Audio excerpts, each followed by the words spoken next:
Oh, so there is no case. So, whoa. So there are no charges. Okay. Okay. Just hope. And I'm not happy that I wasn't contacted at all. It's just they took his liberty on something that didn't get authorized. Yes, Your Honor. Today, you're going to be free to go. I'm going home today? You're going to be let out, sir. Thank you. I am more than livid right now. Judge Simpson just went completely off the rails in this one. The prosecutor managed to botch this case so badly that a man sat in jail even after his charges were already dropped. Just imagine being locked up eating those mystery meat sandwiches, all because someone in the DA's office couldn't read the memo. This is hands down one of the most heated I've ever seen Judge Simpson. And honestly, I just don't blame him in this. One, the whole courtroom feels like it's watching a slow motion car crash that could have been avoided with one email. And what's worse is that this kind of mistake happens more than people think. It's just rare we get to see a judge snap about it. Do you guys think Judge Simpson went too far, or was he right to unload on the prosecutor? Let's dive in and watch. State your name for the record, sir. Don Lee. All right. Hey, where are we on this case? Thank you, Your Honor. This is a driver's license case, and I have discussed this with Mr. Lee. He will be accepting the offer extended to plead to MCL 257.326. So, Your Honor, I'd move to add count 2 of MCL 257.326, allowing an ineligible person to drive. You accept that guilty plea to add count 2. I move to dismiss count 1. Raise your hand. Raise your right hand. You solemnly swear and affirm the testimony you're about to give will be the truth, the whole truth, and nothing but the truth, so help you God. Yes. State your name. Don Lee. This court's understanding you're going to plead guilty to the charge of allowing an ineligible driver to operate a motor vehicle. That's a misdemeanor, punishable by up to 90 days, $100 fine plus court costs. You understand that, sir? Yes, sir. And understanding all that, still wish to plead guilty? Yes. And to that charge, how do you plead? Guilty. On the date of February 10th, 2024, Michigan Road near Moon Road, Pittsfield Township, Washington County, State of Michigan, did you have custody or control of a motor vehicle? Yes. Did you allow someone who is otherwise ineligible to operate that motor vehicle? Yes. Counsel, have I complied with the court rule? Yes, Your Honor. Yes, Your Honor. Court Sir. will accept the defendant's plea of guilty to count 2. Count 1 is dismissed. Anything you want to say before I impose sentence? Just very briefly, Your Honor, Mr. Lee is asking that the court consider sentencing him to time served. I do acknowledge he wasn't arraigned on this case until September 19th and only has 9 days credit, albeit he was not being held on this case. Outside of that, I just leave it in the court's discretion. Anything you want to say, Mr. Lee? And I just wanted to get this over with and keep him going. You come back on that other thing tomorrow. Is it tomorrow? On the 8th. For exam, Your Honor. Just trying to recall, when I put you into custody, did we set an exam? Is that what Yes. we did? Exam is on the 8th. Before me? No, before Judge Burke. Okay. All right, I'll take a look at that, because all right.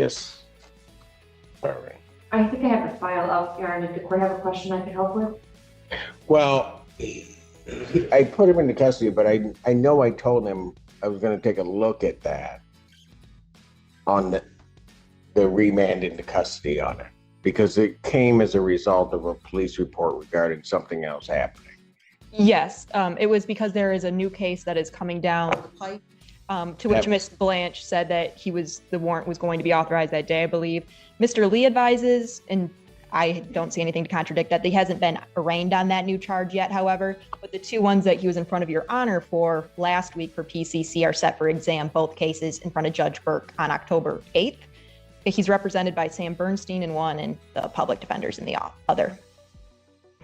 Okay, so my question becomes, all right, that's right, that refreshes my memory. Where's that other case? Because the thing, I'm not asking. Okay. You don't know. I know I ain't been arraigned on it. No, I know, but I'm trying, because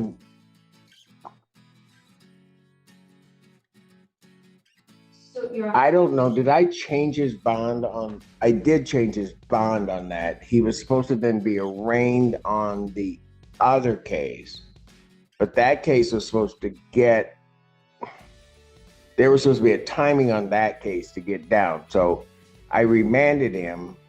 He was going to be held on these cases, on the ones that are set for exam. And then that other case was going to come down, expected that he might be in on that case. But if that case hasn't come down, I'm not going to be very happy right now. Yes, to my understanding, Your Honor, he has not been arraigned on that new case, but the two cases that are already set for exam in front of Judge Burke, currently his bond is $15,000 on each of those cases. Correct. I get that. What? You raised it was a PI bond and you raised it up. I put it up because of the representation of these other cases, but those other cases were supposed. What's the status of that other case? Your Honor, Ashley Lottie for the people on behalf of talk about these other matters. So if I'm reading this correctly, other cases was a resisting and obstructing case that was supposed to be coming down. Is that, Ms. Page, is that correct? I don't think that was, it was involving a car accident and some other stuff. I don't know the exact charges that were to be authorized, but I know the incident date was before the ones that are currently set for exam. Right. That being said, I know. Yeah. Listen, where is that case?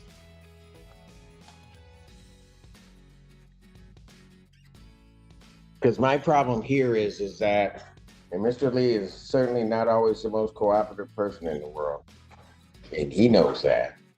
But he got remanded because his other case was coming down. Correct. And so I'm trying to, and I think there was a representation that it had been signed off or it was someplace, and the expectation was that case was going to get sworn out. While in custody, he'd be arraigned.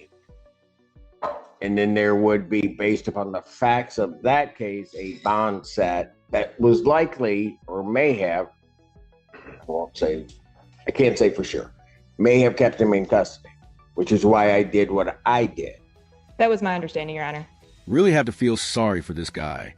Right now, he's literally standing there in an orange jumpsuit while the judge, prosecutor, and defense attorney are all scrambling to figure out how he's even. Still in custody right now. It's just so sad, but it's also incredibly common across the country, and most people never get to see it play out like this. What looks like chaos in the courtroom is actually the result of a simple but devastating clerical breakdown. From what it sounds like Judge Simpson kept him locked up for 1 day while felony charges were pending, but then a magistrate judge dismissed those charges, and the system just never bothered to inform anybody. So, I mean, that's not just sloppy. That's pretty much unconstitutional territory. That's why habeas corpus exists to prevent somebody from rotting in jail without legal grounds. And the craziest part, it only came to light because Judge Simpson himself started digging into it. I mean, nobody else was doing anything about it. And now the DA's office is about to catch the full weight of his anger in the next few minutes. Just keep watching, guys, because Judge Simpson is about to torch them right here in open court. And honestly, it is so deserved. I just need a little bit more information. Go, look. So I want to understand, Mr. Lee was last before the court for PCCs. The court is saying on the 26th or the 18th. I think it was a week ago, wasn't it? I think it was. The 20. I think it was the 26th. He was before me. I have some help helping right now. So the new case, which does appear to be related to fleeing and eluding charges, dated date of incident 8/29/9/20 to 9/2. It appears that case was authorized, signed by my office on 9/26, and I don't see. That's what was indicated to the court on the record, that it was signed off on 9/26. But then there was a representation that it was going to get sworn to. It was signed off by your office. I think that's what was represented to me. It was going to get sworn to so that Mr. Lee could be arraigned on. My understanding is that Magistrate Fink signed that case on September 30th. It is likely, Well, then why hasn't he been arraigned? I'm not sure, Your Honor. It may be in a stack of things that are waiting to be entered. That's been happening. Oh, I don't. no, that will not happen.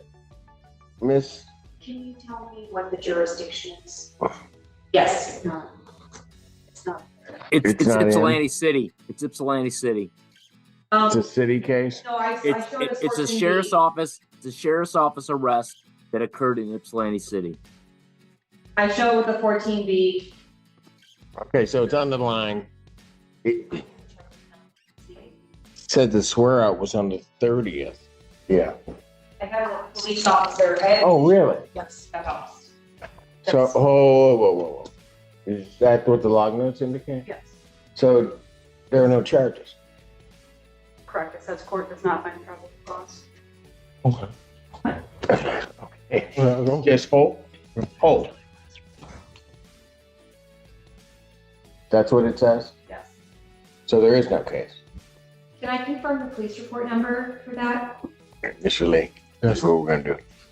I'm gonna have them take you back Okay. and we'll All right. try to figure everything out, have you brought back out, and I'll do what I gotta do. Okay, thank All you. right? Thank you, Your Honor. Thank you. Assistant Public Defender Natalie Pate, with and on behalf of Mr. Lee, who stands to my right. I still have to sentence him on the driving while or the operating while. So we've taken a look at it. That complaint that I put Mr. in custody on there was no probable cause found. And so that was not done. And I'm going to say this. They knew the reason. Mr. Lee understood what I was doing and putting me in custody. The prosecutor's office, I think, given the representations made to this court, was under an obligation to contact this court immediately upon notification that those charges were not brought, knowing that affected Mr. Lee's liberty. And I'm not happy that I wasn't contacted at all.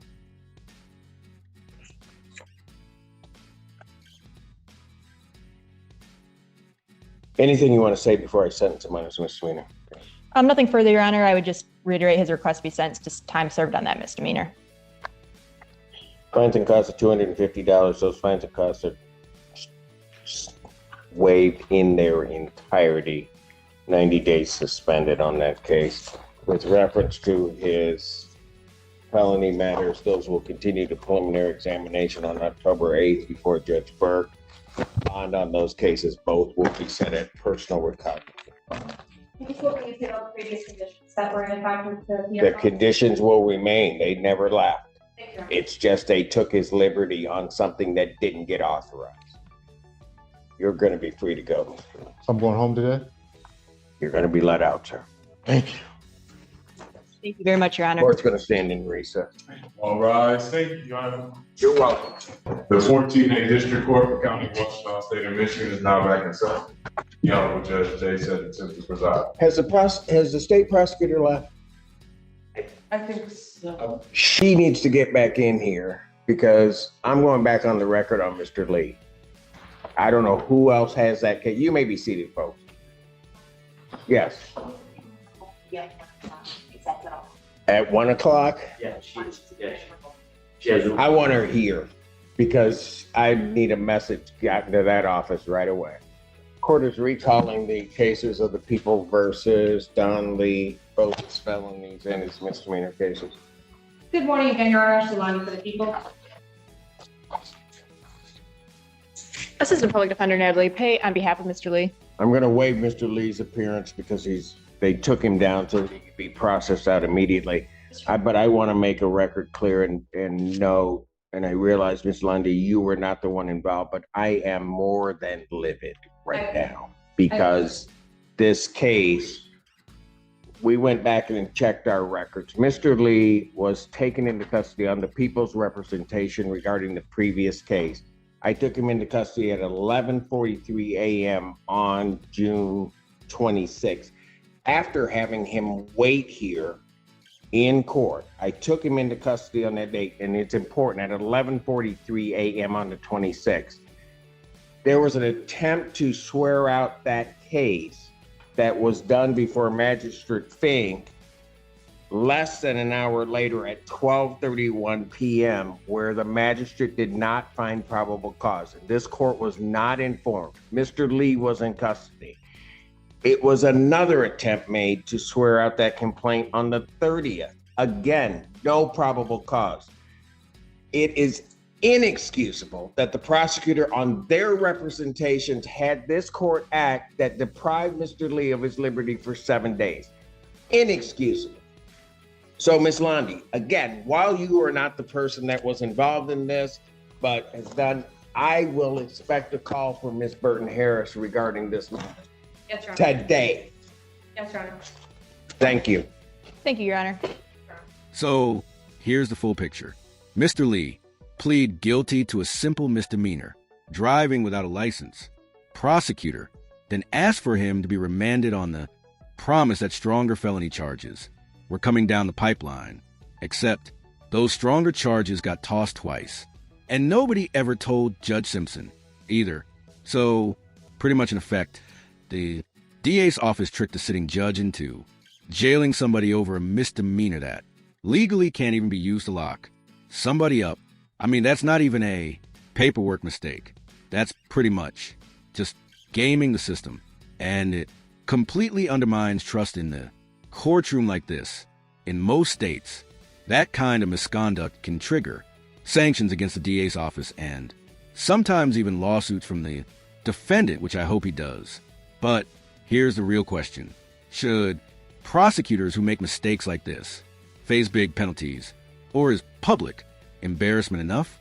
Let me know what you guys think in the comments. Thank you so much for watching.